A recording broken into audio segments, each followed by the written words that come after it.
So let's talk a little bit about leaky gut and LPS and autism, some targeted strategies and insights.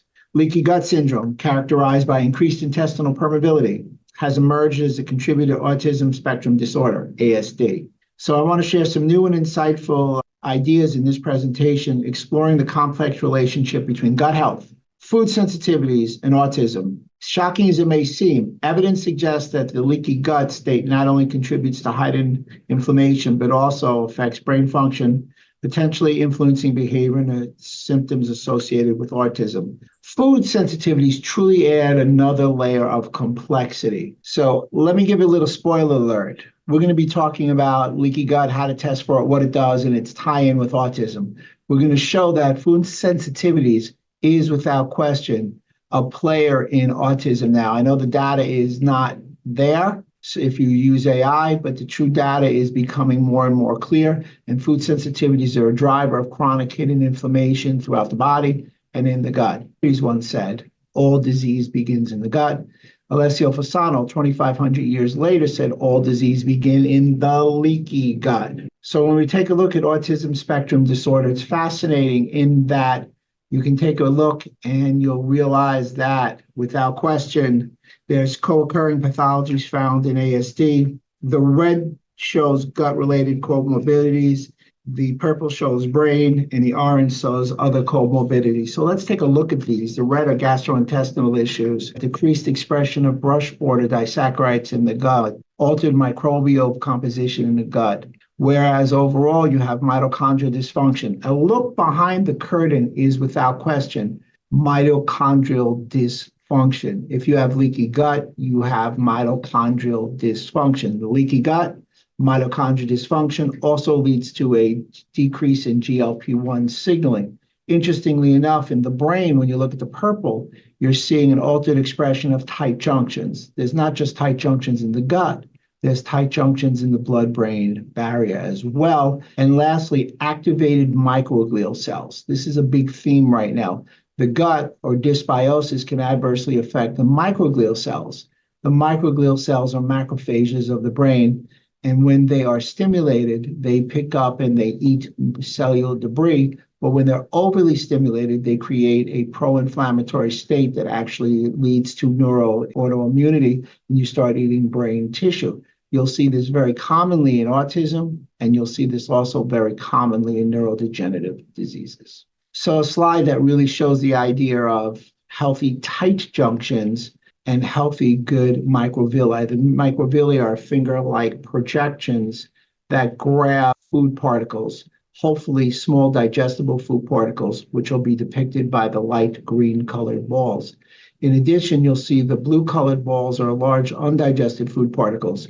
When your gut is in its pristine condition, only the small digested food particles can pass the small intestines, while the large colored food particles go to the large intestine to be eliminated. This is a perfect scenario of an intact small intestine. However, conversely, when the gut is leaky, you have damaged cell junctions or tight junctions that are now loose to loose junctions, and you've got damaged microvilli. So therefore, you're going to see both small and large digested food particles pass the gut and get into the bloodstream. So one big theory is, and everybody knows that the first time the outside world meets the inside world is when something passes the gut. When we talk about treatment protocols, and I will share some supplemental protocols, we talk about fixing the intestinal milieu, making it anti-inflammatory. We also talk about healing and sealing the gut wall. But you also have to remember, you also have to settle down on the other side of the gut wall, the immune system. Therefore, there's going to be 3 protocols, and that's a brand new theme that I'm sharing with everybody here in Rupa today. So really, to piggyback on what I said earlier, we know whatever you do to your gut, you do to your brain. Whatever you do to your brain, you do to your gut. Whatever you do to your gut, you also do to your immune system. Your gut has a single-layer epithelial cell called the small intestine that houses your human sewer that protects the outside world from the inside world, or protects the gut components from getting into the immune system, i.e. the blood system. Now, your immune system also communicates with your brain. This, when it works properly, I call it the trifecta of health. When it's not working well, I call it Bermuda's Triangle. but this really speaks to the idea of a compromise in the gut affecting both the brain and the immune system, and you can see how it can cause ASD. Immunocompetence, it's a concept of the idea of your immune system is confident. A lot of people ask me, if I don't have leaky gut, how do I have a food sensitivity issue? You still may not be immunocompetent. Immunocompetence refers to the idea of the ability of an organism's immune system to effectively recognize and respond to food antigens, ultimately controlling infection and preventing disease. So our immune system may not be perfectly competent, or our immune system may not be resilient, leading, even though we don't have any leaky gut, may be leading to food sensitivities. I believe that food sensitivities, one of the hidden causes, I should say, of chronic inflammation. So autism and leaky gut. Leaky gut could be the trigger for the development of autism via this activation of a lipopolysaccharide. Lipopolysaccharide mediated toll-like receptor 4 to MyD88 to NF-kappa B. So lipopolysaccharides, which is an endotoxin, which I've nicknamed El Diablo, can stimulate an inflammatory pathway called NF-kappa B. So the role of the gut microbiome in autism, it's without question associated. The gut alters immune system and metabolism, higher intestinal permeability with higher antigenic load from the gastrointestinal tract. LPS is increased, as well as Candida. In autism, the gut is less diverse. The takeaway here, the Monday morning takeaway, is without question that 90% of people with autism suffer from a gut problem. So many of my patients who have ASD children allow us to test for their gut permeability, and it is truly about 9 out of 10 have a leaky gut. So leaky gut and the gut-brain axis indicate mechanisms by which these altered metabolites can enter the systemic circulation and directly affect neural development. GI distress in ASD may be due to altered intestinal microbiome. So leaky gut, without question, leads to autism. I have ample slides on this theme. I could have had a plethora of slides if one wanted. The data is robust on this theme. So when you take a look at this particular slide, you're really looking at the role of impaired gut microbiota, increased gut, and the etiology of autistic features. Once again, you're looking at the altered microbiome or altered microbiota. You're looking at dysbiosis, unleveling of good and bad bacteria. Unleveling of good and bad bacteria can lead to leaky gut. Leaky gut leads to neuroinflammation, which ultimately can lead to impaired social interaction, repetitive behaviors, lack of communication, and i.e. autism. Gut dysbiosis, really when the gut communicates with the brain. Remember, whatever you do to your gut, you do to your brain. Whatever you do to your brain, you do to your gut. You do it in a millisecond. One of the big things about the gut-to-brain axis is that it leads to increased autism. It also leads to neurodegeneration like Alzheimer's, Parkinson's, dementia, multiple sclerosis. The takeaway there is the neurodegenerative diseases all have an origin in the gut. They are autoimmune and they're bidirectional. But most interesting is depression and anxiety, which are the mental health issues, if you will. They, when you remove food sensitivities, are the symptomology that is most commonly effective. So when you take food sensitivities out, to be clear, depression and anxiety has a precipitous drop. The second biggest drop will be gas and bloating and brain fog. So dysbiosis or imbalance in the microbiota is linked to both behavioral and GI symptoms in individuals with ASD. There's a lot going on in this slide, but the basic premise is preclinical models of autism have illustrated significant crosstalk along the gut microbiome axis. So it's not just the gut to brain, it's the microbiome gut to brain axis. It's three-way calling. So what's going on inside the gut can communicate with the outside of the gut and can communicate with the brain. And that happens via what we call cranial nerve number 10, the vagus nerve. Because the vagus nerve attaches to the transverse colon, it's 80 to 90% afferent. And that afferent ability of the vagus nerve to sense what's going on inside the gut communicates with the brain. So it's pure circuitry between the microbiome, gut, and brain. So here we see ASD, we're seeing gut dysbiosis, which can be attenuated with pre, pro, and symbiotics, antibiotics, which isn't really always the answer for us, microbiota transplantation, and dietary interventions. Dysbiosis leads to bacterial metabolites, which lead to neuroimmune signaling, which lead to neuroendocrine signaling, ultimately resulting in autism. So autism is a gut-to-brain axis dysfunction. If you had one takeaway as far as the cause, take a look at your gut. Because your gut is the epicenter of your health. Up to 80% of your immune cells are in your gut. It's where your macro and micronutrients are absorbed. So here's the idea of the central pathway of how this LPS leads to autism spectrum disorder. Fascinating in the fact that LPS affects something called toll-like receptor 4. LPS is released from the gut, gets through the intestinal lumen, floats around in the peripheral blood, breaks through the blood-brain barrier. In the brain, it stimulates inflammation by stimulating the release of NF-kappa B. And there's a tremendous potential relationship between the microbiota and ASD. This is more a reference slide. When you go over the slides after the webinar, you can really take a look and you can see how the gut microbiota causes leaky gut, which leads to immune system dysfunction, leads to blood-brain barrier deficit, stimulating damage or abnormal behaviors in the brain. On the other side, in the enteric nervous system, which is a nervous system in the gut, largest nervous system in the gut, communicating with the vagus nerve, leading to dysfunctional signals to the brain. So it really begs the question, getting the hard data behind us, can food sensitivities contribute to autism? So James, I'm going to have you jump in right over here and talk about the Purdue University. I think this is really salient to what you can speak about. Sure. Yeah, this was a study that, as you can see, was completed this year, and it was taking a group of teenagers with autism from, I think it was 12 to 25, in that kind of age range. We did a number of different markers were studied for them. Obviously, food sensitivity was one of them. They looked at the microbiome, they looked at mycotoxins, and I think organic acids as well. But what was really striking in this, certainly there was some evidence around the mycotoxins linked with wheat.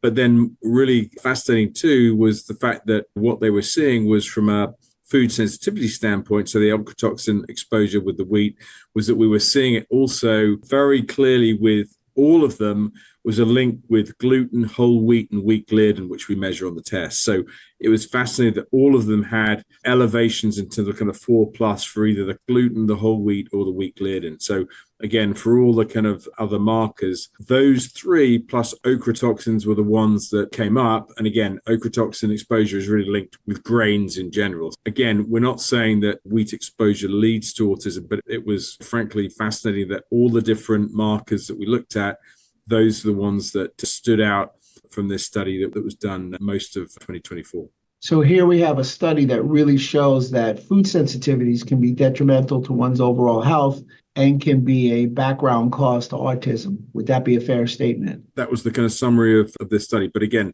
it was nice that, again, there was a range of labs participating by Technic in terms of on the statistical analysis. Obviously, Purdue led the study as well. So again, it was a study where many different parts, I would say, of the kind of community at large participated. And it was, again, really fascinating that with all those inputs that food sensitivity really led the way in terms of commonality across that group of patients. Which really begs the question, how do you test for food sensitivities? Now, James at KBMO has a very unique test in that it's the first dual pathway test on the market that I've seen with high sensitivity specificity, but the key to food sensitivity is replicability. So if you're going to do a food sensitivity test, you have to do an IgG test. And what's unique about this particular study or this particular lab is IgG 1 through 4 is studied. So IgG, we know it's an antibody. If you're producing an antibody to a food, you have inflammation occurring. IgG as an antibody, you're looking at IgG 1 through 4. But what's fascinating when you produce antibodies or too many antibodies, you also can produce inflammation. So your antibodies come from your immune system and they come from your adaptive or acquired immune system or specific defense, whichever one you want to call it. However, the production of IgG stimulate inflammation in the innate immune system through the complement cascade. The key molecule being tested, the most stable molecular inflammatory molecule in the body, is C3D. So this food sensitivity test is truly based in layman's terms on how much inflammation is driven up by the consumption of the food. Remember, most of our patients are pre-inflamed. So for me, a food inflammation test is a baseline to any kind of patient care. The very key element with this IgG and the C3D is we're moving on from the old style exposure only, which is just the IgG, to really measuring the whole immune system. And as Dr. Rob has quite clearly identifying there, looking at of the foods you're exposed to, which ones are truly leading to an inflammatory response. So again, this test really differs. It's moving you on from the traditional exposure, which is, again, we can't get away from it. We all have to expose to foods, but more importantly, of the ones you're exposed to, which ones are truly causing that inflammatory response. And I think Dr. Rob will go through the next slide how that works in practice. But that's the key takeaway for you and your patients in terms of that's how to explain it, as well as by looking at that complement, you're measuring the whole immune system now versus just the exposure, which is really key in terms of helping them understand why they would run this test. Well said. Not exposure, but inflammation. And inflammation is the backbone of many of the problems and many of the ills in the American marketplace right now. Great point. Great point. So now we're looking at food and additives entering the gut, causing inflammation. So ultimately, I'm not going to rule you, but at the end of the day, immune complexes are deposited in tissues, leading to complement activation, leading to inflammation, leading to symptomology. As we know, inflammation is a symptom that we need to decrease. What's most interesting about this slide, if you look at it, if you look at the left side and the right side, they're vastly different in the thickness of the epithelial cell.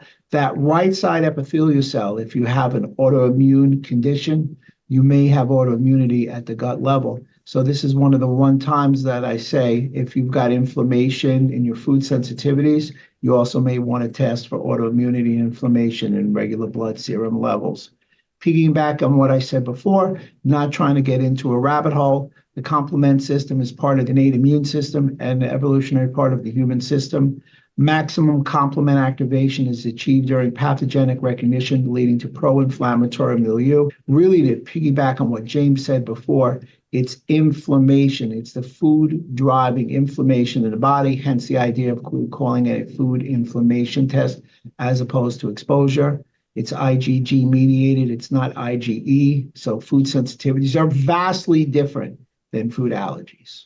So the takeaway here is IgG antibodies are powerful effector molecules that can mediate tissue inflammation by complement activation.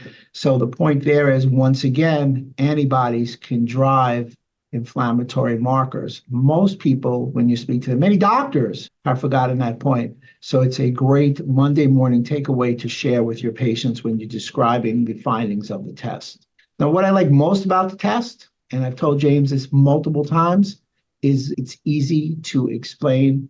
It's easy for me to interpret. One, it's color coordinated. Red is +4, highest inflammation marker on the test. Clearly, it means to stop that food. Orange is +3, close to red. You want to stop. Yellow +2 means to slow it down. And lime green is +1, meaning you have almost no inflammatory response. And green means eat it at your own, as much as you wholeheartedly want. So the colors make it very easy when you give an explanation to the patient, because the patient can see that red, yellow, and orange need to be removed for up to a 90-day period. And also you've got food additives like aspartame and the like that you're testing for. And I think this is a hidden gem. Most people don't realize that a lot of these artificial sweeteners, these toxins, things of that nature, which are now taking the functional medicine world conversation by storm, most companies don't test for these. Who would want red 3 and red 40 in your body anyway? Speaking about what James said about talking to your patient, the key is to be able to elucidate clearly the findings and what you're doing. Here is a laminated piece of paper that I'm able to sit down with the patients, or you can do it on a computer like this and really go over and say, here's what we're testing for, which is, I always do the FIT 176 food test, and here are the intestinal permeability markers. I'm able to share this with all the patients and really review and go over it to make it more evocative for them. So the real question is it food sensitivities or is it leaky gut, or does one cause the other? Which came first, the chicken or the egg? I'm not really sure, but James, I'll tell you, my wife told me yesterday it was the chicken, so I'm leaning towards the chicken today. How does that sound? Mayme's very rarely wrong, so I would definitely side with her on that one. Yeah. So gut barrier panel, do you want to give your version of what's going on with the gut barrier panel? Yeah, sure. So this is something that we launched a couple of years ago now, because again, to Dr. Rob's question on the earlier slide, which came first? In some regard, it doesn't really matter. What we were hearing from providers was They were typically looking at food sensitivities, and if there was lots of them, define lots, they'd say, this patient must have leaky gut. And so to coin a phrase that would be a good book if you were Dr. Rob, they were moving away from testing and guessing. And so the idea was, by adding this in, this enabled us to say, rather than guessing, do they have leaky gut or not, we kind of added this gut barrier panel. And so the way to look at this is really the Candida's indicative of some early dysbiosis going on. The zonulin occludin are really, as Dr. Rob was explaining earlier, looking at those tight junctions in terms of how well they function with the zonulin and the occludin structure, they still together.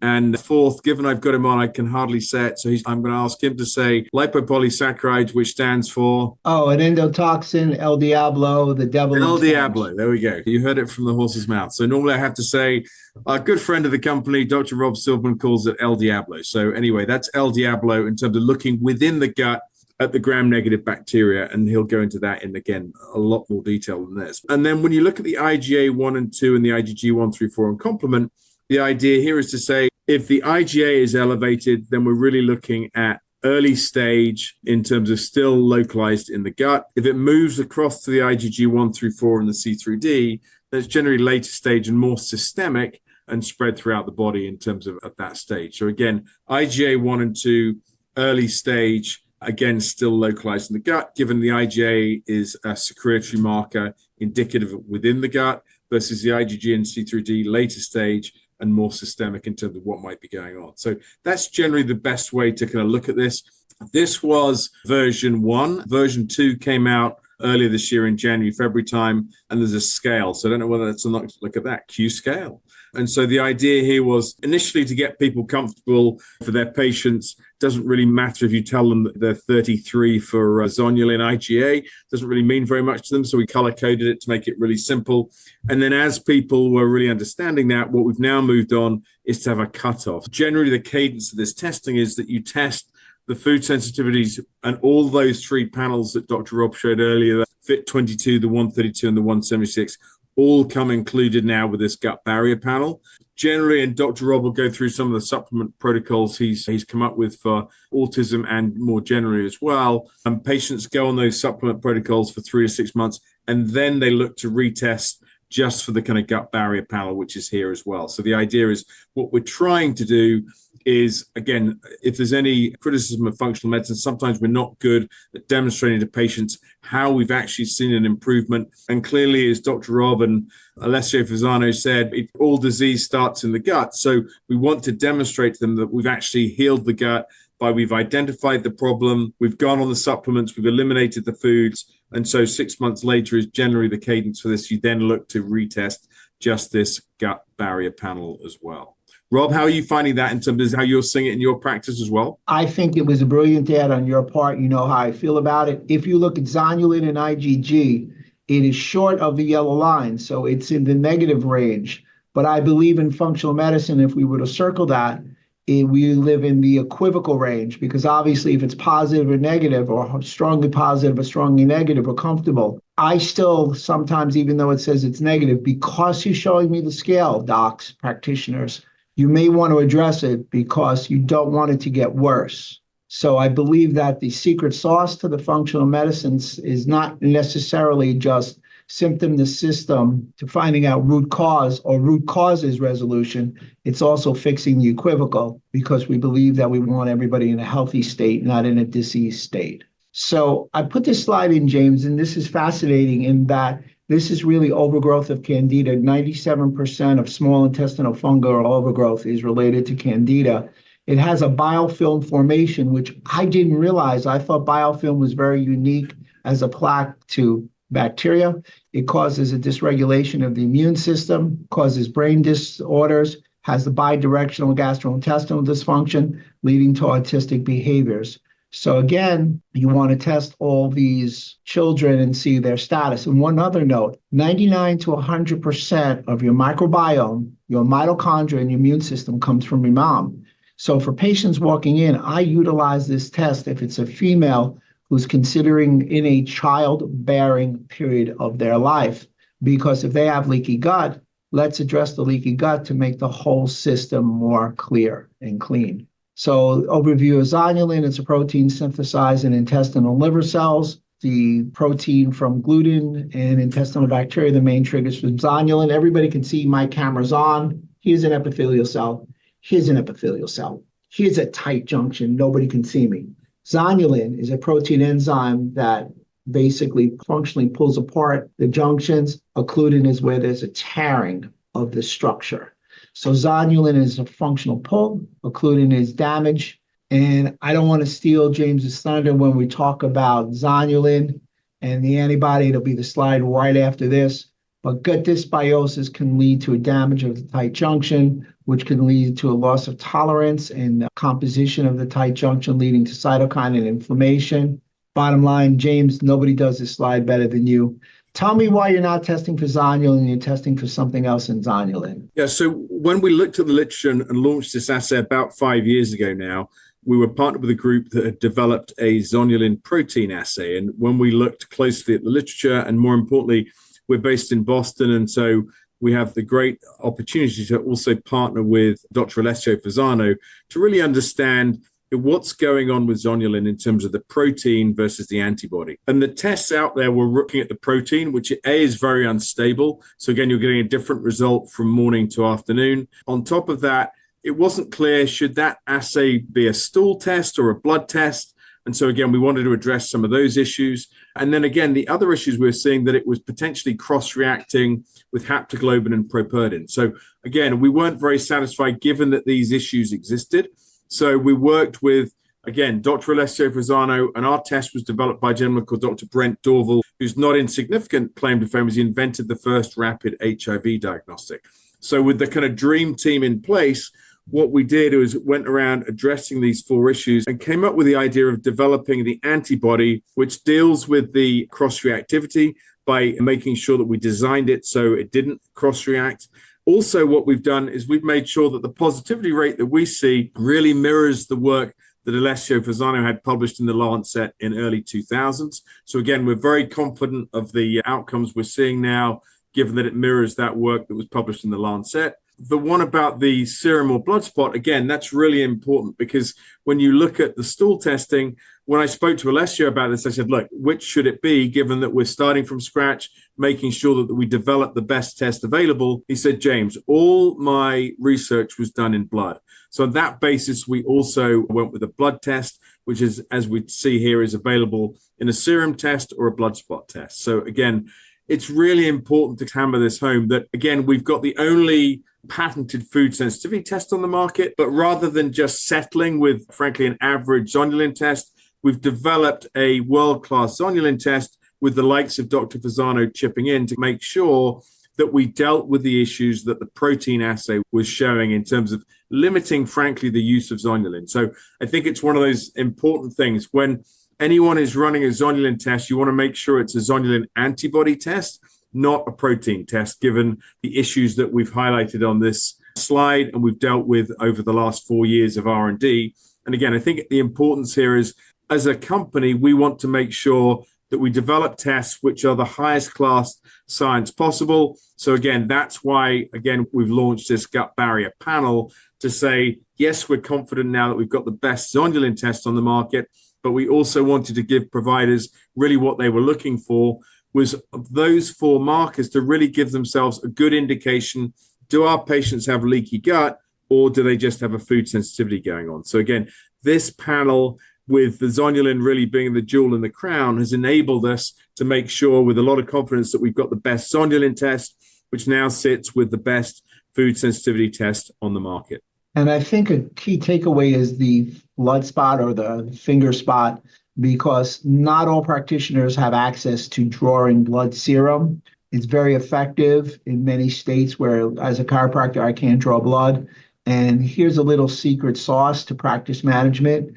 You're able to send it to other people in their home and they're able to do it as well. So the blood spot is, without question, very flexible. I think the other nice thing is, and I hear this from providers a lot at the trade shows we attend, is a lot of them would love their patients to do a stool test, but inevitably the compliance with stool is really poor. And again, that's no knock on the quality of those results that come out, but sometimes if you're delaying action because you're waiting for that patient to do a stool test, by running this enables you to get what might be going on from an inflammatory response with the foods.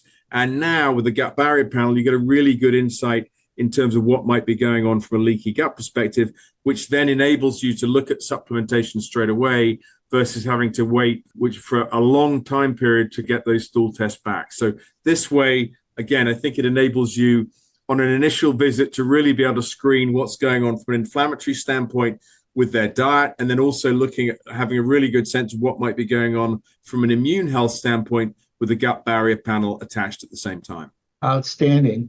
And occludin is a key biomarker for intestinal permeability. It's open in response to zonulin, and it's the structural tearing. So a clinical gem is that together, zonulin and occludin are the gatekeepers of the tight junction. They are proteins when functioning properly. They prevent those large undigested food particles from crossing the intestinal barrier into the bloodstream, where they can elicit an immune response. So really, to pick up the pace, because we want to answer all your questions, I think, James, they populated a lot of questions. LPS, El Diablo, holds gram-negative bacteria on the inside of the intestinal wall. It's hanging on the outside of the inside of the intestinal wall. Gram-negative bacteria is mostly pathogenic. So when LPS is expressed in the bloodstream, it's not just that you have this direct binding pathogen, you also have this gram-negative bacteria floating around causing a lot of deleterious effects. It is an endotoxin, and it crosses the blood-brain barrier. And one little factoid about LPS, it actually was the component of biofilm and LDL cholesterol. So LPS is usually found and produced as the gut microbiota. It can piggyback on food through a leaky gut and get into the bloodstream, and that's the purpose of this particular slide. LPS can stimulate something called toll-like receptor 4. We alluded to that before. That toll-like receptor 4 essentially stimulates NF-kappa B, which stimulates the release of specific cytokines, interleukins, and can be very inflammatory to the overall health of the body. Some other small asides, no pun intended when I say small aside, LPS can stimulate toll-like receptor 4, which can damage the mitochondria. So this LPS is really El Diablo because the mitochondria powerhouse of the cell. Mitochondrial dysfunction is probably the biggest reason for the increase in neurodegenerative disease. Number one complaint in America today is everybody complains they're tired. They may want to look at the release of LPS stimulating toll-like receptor 4. And lastly, LPS stimulates toll-like receptor 2, which is plaquing. One last factoid about LPS and why it's such a powerful marker is that the release of LPS increases the incidence of cardiovascular disease by 3 times. So once again, to wrap it up, LPS, toll-like receptor, MyD88, stimulating NF-kappa B, releasing cytokines. Many different organs are affected by the release of LPS.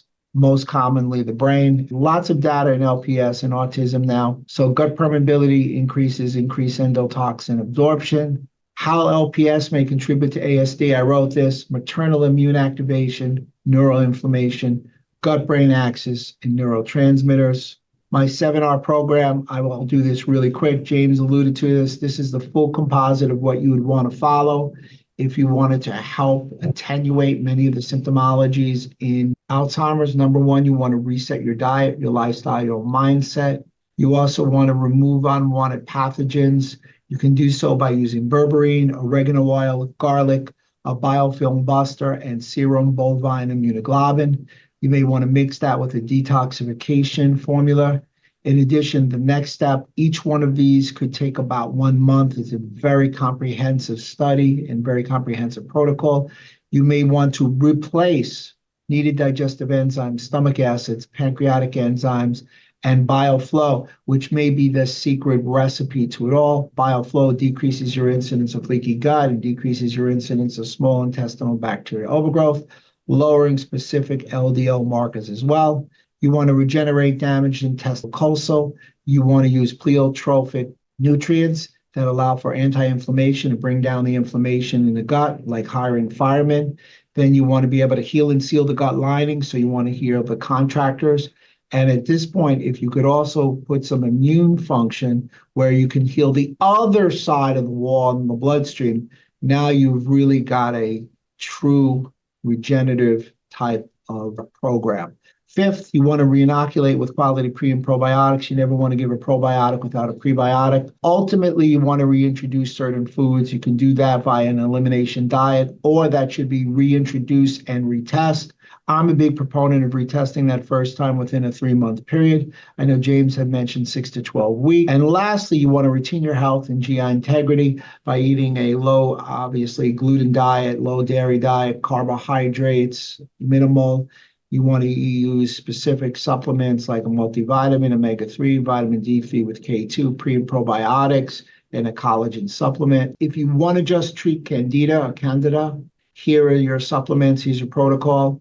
Zonulin and occludin as well. Is it 6 companies, James, that you're... Yeah, so we've got, there's 8 different companies that we've spoken to, again, who are, I would say, world-class in terms of the quality of the supplements they've got, from Nutridyne, Biotics, Microbiome Labs, the list goes on. So the idea was to make sure that they could give us some ideas of what are the protocols that you'd need around those gut barrier as well as the food sensitivities. So we will make sure that after this, we send that out or coordinate with Britton and the team at Rupa to make sure you guys have access to all those protocols on top of what Dr. Rob has here in his slides. So the whole concept there is, when you get the results, and now you know what gives you some really good guidelines in terms of the supplements you might want to use as well. So the idea is trying to combine these things together.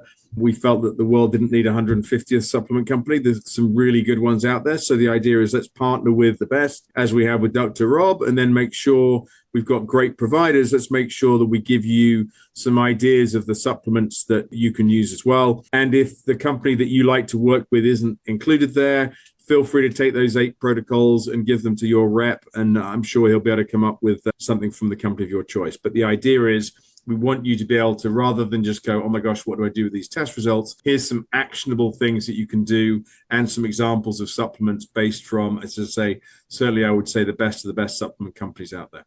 Outstanding. And immune supplements, remember, we fixed inside the gut. Now we want to fix on the other side of the wall of the gut. You have to fix the immune system. So here's some immune supplements. There's a list. Again, James will share this with you. Everybody has access to my slides. That's the most effective clinical outcome across all disease spectrums, can result from normalization of gut function. To wrap it up, why you would use, or as a provider, would you use the FIT test? It's a dual pathway measurement. It's testing not only antibodies, it's also testing inflammation via C3D. But I think James had the big takeaway. That would be on the movie screen.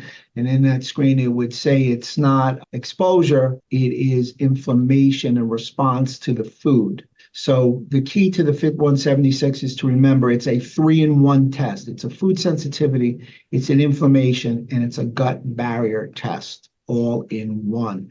And it covers all 3 lines of defense and inflammation. It covers the gut, it covers the gut barrier, it also covers the immune function. Welcome to Rupa Health, the best place to order, manage, and track results from over 30 different lab companies in one single place for free. It's going to take you under 2 minutes to sign up, and you can order any functional medicine lab for your client in under 30 seconds. Let me show you how it's done.